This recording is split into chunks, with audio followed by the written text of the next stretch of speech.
എനിക്കിവിടെ കുറച്ച് താഴെ ഇറങ്ങിയിരി, ഞങ്ങളുടെ കൂടെ ഒക്കെ ഇരിക്കാനായോ താൻ? അതൊക്കെ ഞങ്ങൾ പറയാം കേട്ടോ വളരുമ്പോ. ശരി കേട്ടാ. എന്നിട്ട്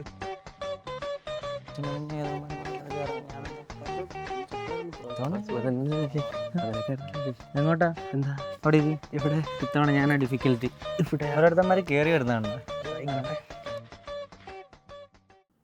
പിന്നെ ഞാനും കൂടി അങ്ങോട്ട്. ഞാൻ ഇപ്പൊ എങ്ങനെ വരുന്നില്ലേ?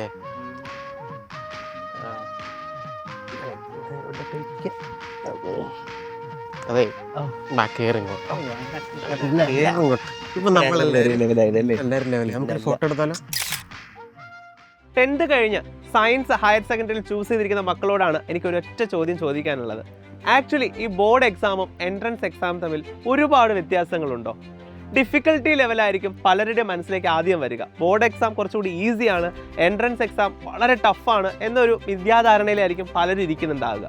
പക്ഷേ കഴിഞ്ഞ വർഷങ്ങളിലെ board exam question paper analysis നടത്തിയാൽ നിങ്ങൾക്ക് മനസ്സിലാക്കാം, ഓരോ വർഷം കഴിയുന്തോറും board exam question paper entrance ലെവലിനോട് ഒപ്പം എത്തിക്കൊണ്ടിരിക്കുകയാണ്. എന്ന് വെച്ച് കഴിഞ്ഞാൽ രണ്ടും ഏകദേശം ഈക്വൽ ലെവലിലേക്ക് എത്തിക്കഴിഞ്ഞു. ഇനി രണ്ടാമത്തെ വ്യത്യാസം നമ്മൾ പറയുന്നത് ന്യൂമറിക്കൽസിന്റെ കേസിൽ വരുമ്പോഴാണ്.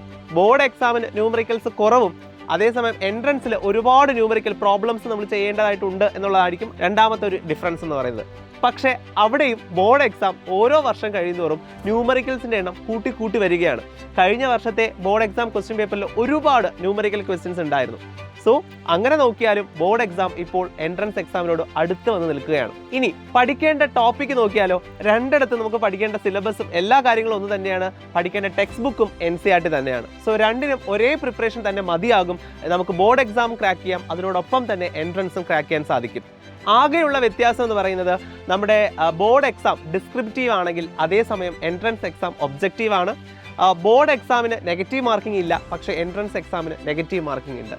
സോ ഈ വ്യത്യാസം ഒഴിച്ചു നിർത്തി കഴിഞ്ഞാൽ ഈ രണ്ട് എക്സാമിന് വേണ്ടിയിട്ടുള്ള പ്രിപ്പറേഷൻ ആക്ച്വലി ഒരുപോലെ തന്നെയാണ് ചെയ്യേണ്ടത്. എങ്കിൽ പിന്നെ ഒരു വെടിക്ക് രണ്ട് പക്ഷി എന്ന് പറയുന്നത് പോലെ ഈ രണ്ട് എക്സാമും ഒരുമിച്ച് പ്രിപ്പയർ ചെയ്യുന്നതല്ലേ ഒരു സ്മാർട്ട് ചോയ്സ്. അങ്ങനെ സ്കൂളിങ്ങിനോടൊപ്പം തന്നെ എൻട്രൻസും ക്രാക്ക് ചെയ്യാൻ വേണ്ടിയിട്ട് സൈലം നിങ്ങൾക്കായി ഒരുക്കുന്നതാണ് സൈലം സ്കൂൾ. കേരളത്തിൻ്റെ ഉടനീളം സൈലം സ്കൂൾ അവൈലബിൾ ആണ്. ഇതിൻ്റെ കൂടുതൽ ഡീറ്റെയിൽസ് അറിയാൻ താഴെ കാണുന്ന നമ്പറിൽ കോൺടാക്ട് ചെയ്യുക. എത്രയും വേഗം നിങ്ങൾ ജോയിൻ ചെയ്യൂ and make a wise choice.